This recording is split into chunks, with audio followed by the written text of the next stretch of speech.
জুবিন দা জুবিনেৰ বিষয়ে আমি এইকাৰণে জুবিন দা অমৰ হোক। জুবিন দা মৰা নাই, মৰা মানে জুবিন আমাৰ আত্মাৰ আছে।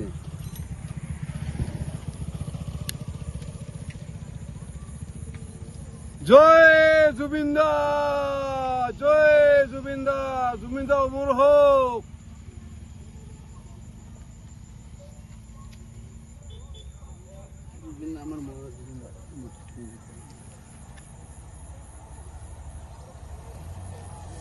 জয় জুবিন দা, জুবিন দা, জয় জুবিন দা। যে আজি জুবিন দা বিহীন কাতি বিহু কঙালী বিহু আমি অসমবাসীয়ে পালন কৰিব ওলাইছোঁ। আমাৰ যিখিনি নিয়ম পৰম্পৰা সেইখিনি মানিবই লাগিব, কিন্তু আজি হাতখন যেন কঁপিছে।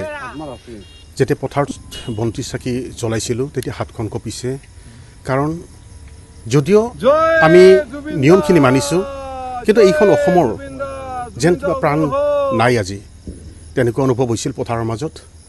আৰু জুবিন দা বিহীন আজি এই কঙালী বিহু পালন কৰা সঁচাই প্ৰতিজন অসমীয়াৰে বহুত কষ্ট হৈছে, মনত বহুত দুখ হৈছে, কিন্তু সেই দুখৰ মাজতো আমি নিয়মখিনি মানিছোঁ।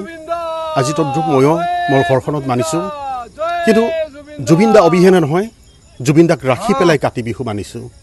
আজি তুলসীৰ তলত চাকি বন্তি জ্বলাইছোঁ আৰু তুলসীৰ ওচৰতে জুবিন দা বহি আছে। মনত এনেকুৱা ভাৱ হয় জুবিন দা আছে আৰু জুবিন দা চিৰদিন আমাৰ লগত থাকিব। তো যি নহওক, আজি প্ৰায় এমাহ হ'ব আৰু জুবিন দা নোহোৱা, কিন্তু আজি তাৰিলৈকে আমি তেনেকুৱা ন্যায় পোৱা নাই।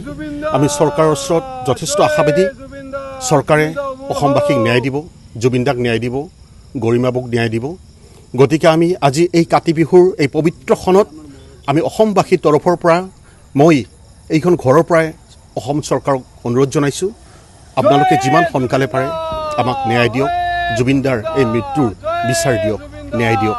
আৰু এই আজি কঙালী বিহুৰ আজি এই পবিত্ৰ দিনত সকলো অসমবাসীক মই শুভেচ্ছা জনাইছোঁ, লগতে আপোনালোকক শুভেচ্ছা জনাইছোঁ।